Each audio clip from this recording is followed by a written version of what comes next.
Jigani BESCOM current bill ಕಟ್ಟಕ್ಕೆ ಬಂದಿದ್ವಿ, temporary current ತೊಗೊಂಡಿದ್ವಿ. ಅದೇ ಎನಿ ಟೈಮ್ ನಾವು ಕಲ್ಕರೆಯಿಂದ ಬಂದು ಗಂಟೆ ನಿಂತ್ಕೊಂಡು ಜಿಗ್ನಿಗೆ ಬಂದು ಬಿಲ್ ಕಟ್ಟಿದೆ.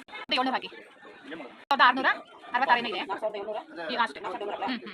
1 ಅವರ್ ಆಯಿತು ಕ್ಯೂ ನಿಂತ್ಕೊಂಡು. ಹೀಗೆ ಹೋಗ್ಬಿಟ್ಟು ಕೋಡ್ ಹಾಕಿಸ್ಬೇಕು. ಅದಕ್ಕೆ ನಮ್ಮ ಗೊತ್ತಾಗಲ್ಲ, ನೀವು ಹೇಳಿ ಟೆಂಪರರಿ ಮೀಟರ್ ಅಂತ ಹೇಳ್ತಾರೆ. ಇನ್ನು ಎಷ್ಟು ದಿನ ಆಗ್ಬೋದು ಬಿಲ್ ಕಟ್ ಬಂದಿದ್ದೀನಿ, ಕೋಡ್ ಹಾಕಬೇಕು.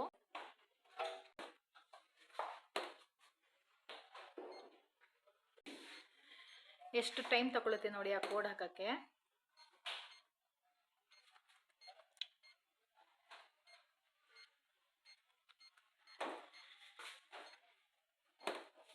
ಇದ್ರಲ್ಲಿ ಕಾಯಿಲ್ ಅಂತ ಬರುತ್ತೆ, ಅದು ಸುಟ್ಟೋಗಿ ಫುಲ್ಲು ಕರೆಂಟ್ ಎಲ್ಲ ಬರ್ತಾನೆ ಇದ್ದಿಲ್ಲ.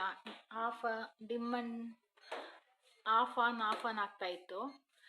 ಎಷ್ಟು ಸರಿ ಹೇಳಿದ್ರು ಇಲ್ಲಿ ನಮ್ಮ ಕರೆಂಟ್ ವ್ಯವಸ್ಥೆ ಇಲ್ಲ, ಯಾರಿಗೆ ಹೇಳ್ಬೇಕಂತಂದು ಗೊತ್ತಾಗಲ್ಲ. ಬೆಸ್ಕಾಮ್ಗೆ ಹೋಗಿ ಕಂಪ್ಲೇಂಟ್ ಕೊಟ್ಟರೆ ಈಗ ಆಗ ಅಂತ ಹೇಳ್ತಾರೆ.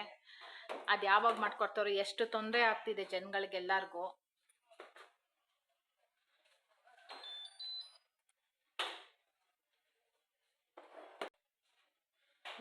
ಆಯಿತಾ? 4700 ಡೈರೆಕ್ಟ್ ಕ್ಯಾಶ್ ಡೈರೆಕ್ಟ್. ಇಷ್ಟು ಪ್ರೊಸೆಸ್ ಮಾಡಬೇಕು ನಾವು. ಒಂದ್ಸಲ ಕಟ್ಟಿಲ್ಲ ಅಂದರೆ ಎಷ್ಟು ಪೆನಾಲ್ಟಿ ಹಾಕ್ತಾರೆ. ದಿನಗಟ್ಟಲೆ ಕರೆಂಟೇ ಇರಲ್ಲ. ಏನು ಮಾಡಬೇಕು ಟೆನೆಂಟ್ ಅವರೆಲ್ಲ? ಈ ಥರ ಪ್ರಾಬ್ಲಮ್ ಲಕ್ಷಾಂತರ ಜನ ಪ್ರಾಬ್ಲಮ್ ಅನುಭವಿಸ್ತಾ ಇರ್ತಾರೆ. ಸೊ ಅದಕ್ಕೆ ಆದಷ್ಟು ಬೇಗ ಕರೆಂಟ್ ವ್ಯವಸ್ಥೆ ಮಾಡಿಕೊಟ್ರೆ ಒಳ್ಳೇದು ಅಂತ.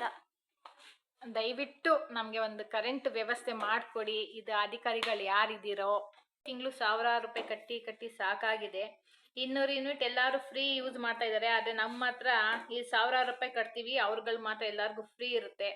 ಆದಷ್ಟು ನಮಗೆ ಕರೆಂಟ್ ವ್ಯವಸ್ಥೆ ಮಾಡಿಕೊಡಿ. ಬ್ಯಾಗ್ ಬಂದರಟ್ಟ ಬೆಸ್ಕಾಂ ಹೋಗಿ ಎಂಟ್ರಿ ಮಾಡಿಸಿ, ಜಿಗ್ನಿಗೆ ಹೋಗಿ ಗಂಟೆ ಕ್ಯೂ ನಿಂತ್ಕೊಂಡು ಕರೆಂಟ್ ಬಿಲ್ ಕಟ್ಟಿ ಆಫೀಸ್ಗೆ ಹೋಗಿ ಕೋಡ್ ಹಾಕಿಸ್ಕೊಂಡು ಬಂದು ಇಲ್ಲಿ ಎಂಟ್ರಿ ಮಾಡಬೇಕು. ಅರ್ಧ ದಿನ ಹಾಗೆ ಹೊರಟೋಗುತ್ತೆ. ನಮಗೆ ಆನ್ಲೈನ್ ವ್ಯವಸ್ಥೆ ಇಲ್ಲ ಕರೆಂಟ್ ಬಿಲ್ ಕಟ್ಟಕ್ಕೆ. ಇನ್ನು ಎಷ್ಟು ವರ್ಷಗಳಂತ ಹೀಗೆ ಟೆಂಪರರಿ ನಾವು ಇರಬೇಕು ಹೇಳಿ?